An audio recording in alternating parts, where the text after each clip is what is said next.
The sky had barely dimmed when Evelyn stepped out of the Uber with the covered pie dish in her hands.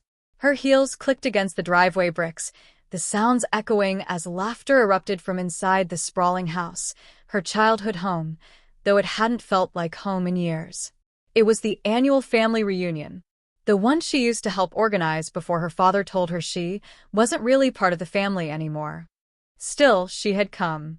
She smoothed her pale blue blouse, took a deep breath, and walked to the front porch.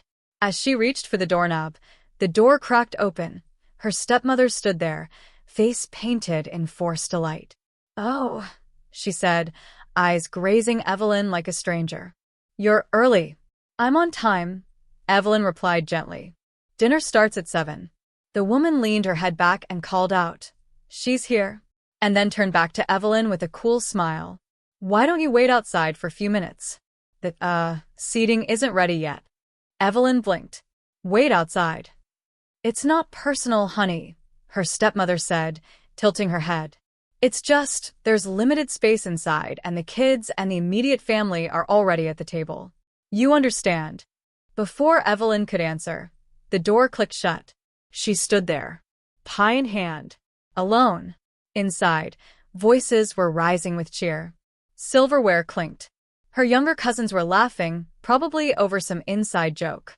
Her hands trembled slightly, not from anger, not from humiliation, but from the weight of every time she had stayed silent over the years.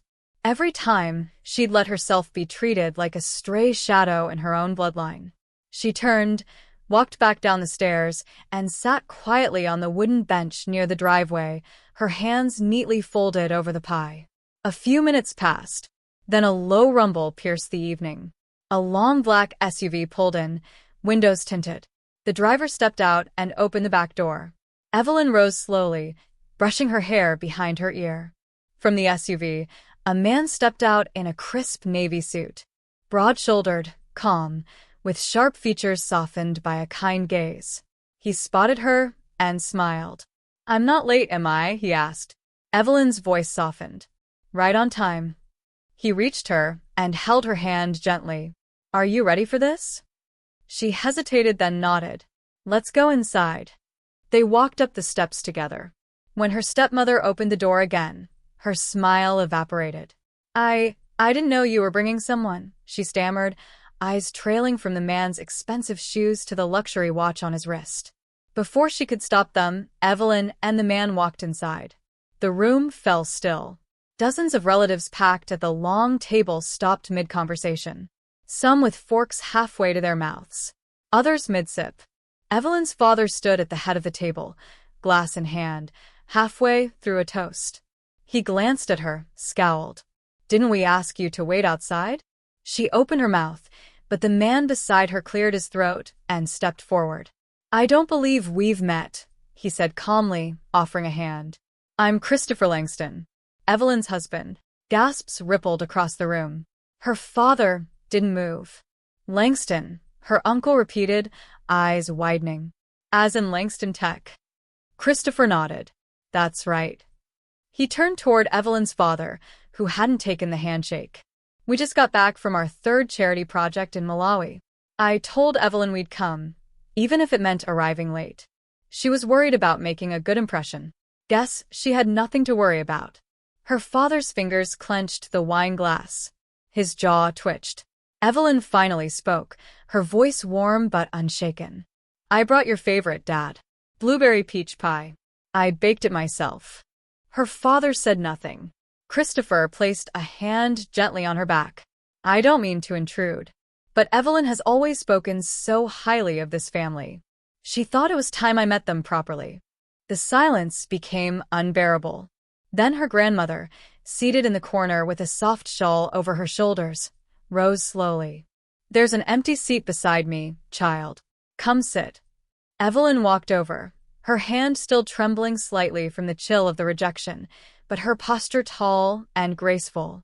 As she sat, she glanced across the table, at her father, now struggling to recover his voice. His daughter, whom he'd made wait outside like a servant, now seated beside the wealthiest man in the room. But this wasn't revenge. It was her truth, gently shone. And it was only the beginning. The room tried to return to normal, but it couldn't. Not after that. Conversations became awkward. The clinking of glasses sounded forced. Laughter came in patches, uneven, jittery, artificial. Evelyn sat gracefully beside her grandmother, her back straight, her gaze soft. She didn't smirk, didn't gloat. That wasn't her style.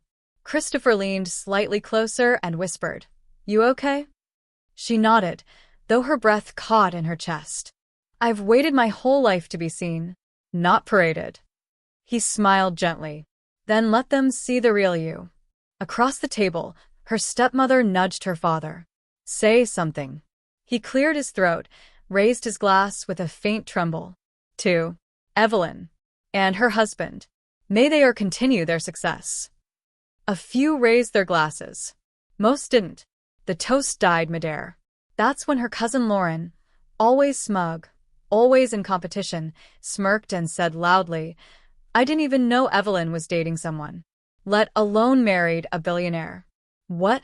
Was it a secret wedding or something? Evelyn turned her head slowly. Her voice was calm, but direct. "We had a quiet ceremony on a hill in Vermont. My grandfather's favorite spot. We wanted something meaningful, not flashy." Lauren arched a brow. Did he sign a prenup? There it was. The dig. The one Evelyn had expected. Christopher chuckled lightly.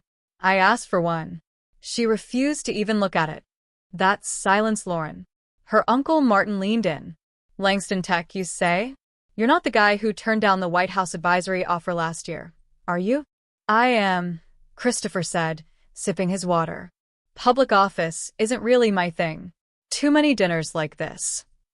He winked, lightening the mood, but his meaning wasn't lost. A few laughed nervously. Evelyn caught her father's expression. It was the same look he used to give her during school plays, detached, unimpressed, like he was waiting for her to mess up. But now there was something else. An unease. A fear of being out of control. She remembered being 16, overhearing him once saying to her aunt, "Evelyn's too soft. Too average. She'll never do anything meaningful." She'd never forgotten those words. And yet here she was. After dinner, people drifted to the back patio. The sky was now dusky purple, lanterns strung above the garden glowing faintly. Evelyn stood near the edge of the stone path, watching the hydrangeas sway in the breeze. Her father approached alone. He didn't meet her eyes right away. "I didn't know," he muttered. She didn't turn. "Didn't know what?" "That you'd end up like this." She finally looked at him. "Happy." He exhaled. "Successful." She gave a small nod. "You assumed I wouldn't. That I couldn't." He looked away. "It's not that I didn't believe in you. I didn't know how to handle you." She tilted her head. "Because I didn't want the life you tried to push on me? The husband you tried to arrange for me when I was 23? The job at your friend's company? The idea of marrying someone like Chris probably disgusted you, until tonight." He said nothing. "I didn't marry him for his money," she continued. "I married him because he saw me when no one else did. He believed in me before I believed in myself." Her father's shoulders sagged. "I see that now. But the way you treat people," she said quietly, "even your own blood, you wait to see who they become before deciding if they're worthy. That's not love, Dad. That's investment." He winced. "I came tonight because I hoped maybe you'd changed. But when you made me wait outside like I was a caterer, I realized you haven't." He tried to speak, but she gently held up a hand. "It's okay. I'm not angry. I'm just tired of trying to prove myself to someone who never wanted to see me." From behind them, Christopher walked over and slipped his hand into hers. "Everything all right?" She nodded. Her father looked at them both and asked something she never expected. "Will you come by the house sometime? Just us. No one else. I'd like to get to know you again." Evelyn studied his face. For the first time in years, it looked human. Not a mask of pride, or authority, or judgment. Just a man realizing he might have pushed too many people away. She gave a slow, gentle nod. "Maybe." The next morning, the family group chat lit up like fireworks. Aunt Karen sent a photo from the reunion captioned, "Who knew Evelyn's husband was the Langston?" Uncle Martin responded with a string of wide-eyed emojis, followed by, "Did anyone else catch Dad's face when he realized who Christopher was?" Legendary. Evelyn read the messages in silence as she sipped her tea on the balcony of the hotel suite. Christopher stepped out behind her, coffee in hand, hair still damp from the shower. "Regretting showing up last night?" he asked. She shook her head. "No." "But it's strange how quickly people shift their tone the second they think you matter." He took a seat across from her. "You always mattered. They just didn't have the eyes to see it." She smiled softly. "That's what makes you different." He reached across and gently ran his fingers along hers. "You were calm, poised. I couldn't have done what you did with such grace." "I didn't want revenge," she said. "I just wanted peace." Her phone buzzed again. This time, it was her cousin Lauren. "Lauren. Hey, about last night. I was out of line. I didn't mean to come off so rude. Just shocked, I guess." Evelyn stared at the message for a few moments, then typed a simple reply. "Evelyn, I appreciate the apology. It takes maturity to say that." She meant it.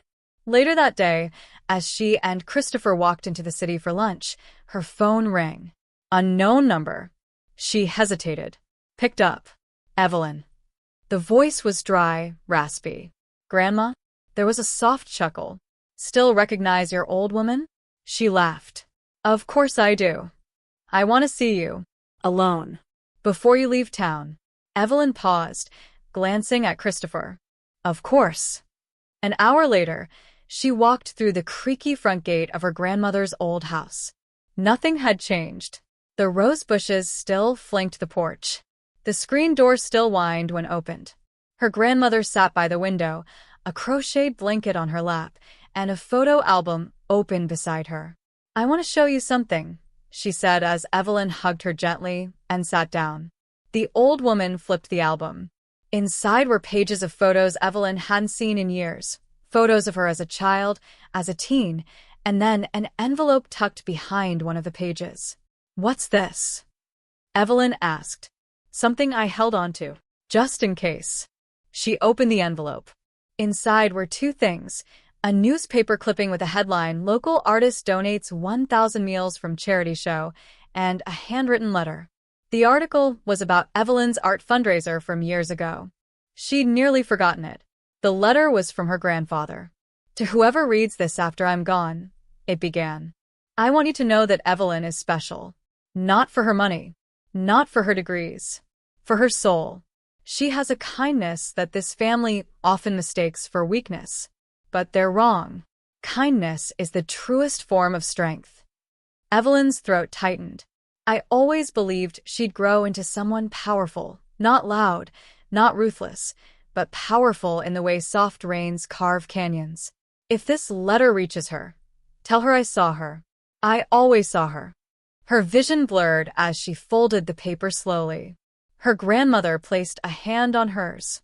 "He wanted you to have that. But your father never understood you.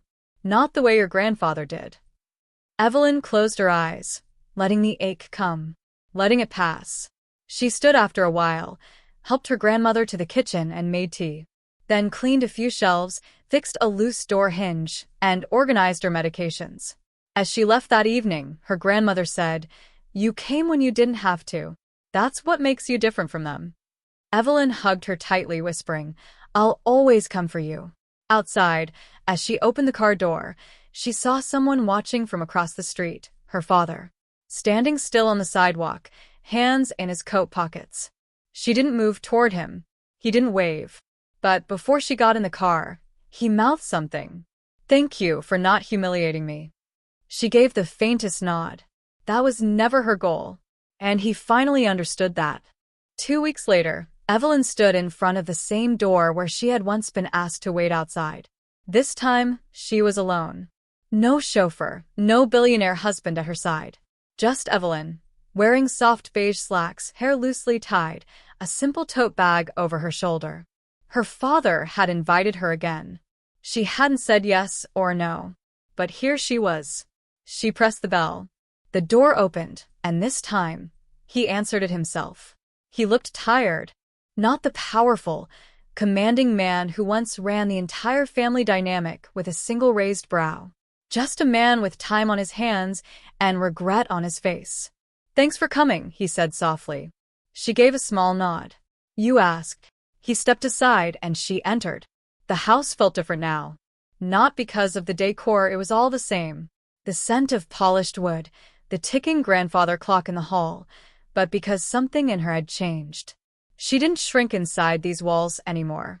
They sat in the living room. No small talk. Just silence for a moment. "I want to apologize," he said. She looked up, calm but unreadable.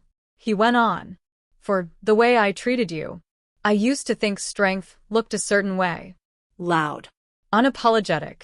Ruthless. But I watched you at the reunion. How you handled everything, how you didn't embarrass me, even though you had every reason to. And it humbled me." Evelyn didn't speak.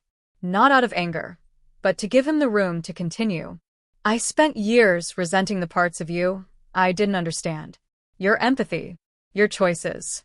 But you turned out better than I ever imagined." Still, she said nothing. So he asked the one thing he'd never asked her before. "What do you want from me, Evelyn? After all this, what would make things right?" She stared at him a long moment, then said something he didn't expect. "Nothing." His brows drew together. "Nothing. I don't want anything from you," she said. "I don't need anything. I came because I wanted to see if there was anything left to rebuild. Not to punish you." He leaned forward, elbows on knees. "Then can we start over?" She gave a long pause, then quietly replied, "We can try." Over the next hour, they talked more than they had in years. He asked about her artwork. She told him about the programs she and Christopher had built in rural schools. He asked about the night of her wedding, and she finally explained why they hadn't invited the family. Not out of spite, but peace. At one point, he said, "I keep wondering what your mother would say if she were still around." Evelyn's throat tightened, but she smiled. "She'd tell you to stop acting like a statue and hug your daughter." He laughed. For the first time in decades, he laughed with her. When she left, he walked her to the car. As she stepped inside, he asked, "Would it be okay if I visited you sometime?" She paused, hand on the door. "You can come next weekend," she said. "Christopher's planning to cook." He looked surprised. "He cooks better than anyone I know." He smiled. "Then I'll bring wine." They nodded, a small bridge finally rebuilt. But the real twist, the one that came days later, was something no one expected. The Langston Foundation made a public announcement. They were launching a new arts initiative to build creative spaces in underserved schools across the country. The program would be named after Evelyn's late mother, a woman who once painted the corners of their tiny home with daisies and stars when Evelyn was still learning to hold a brush. And at the press event, standing beside Christopher and Evelyn, was her father. He didn't give a speech. He didn't need to.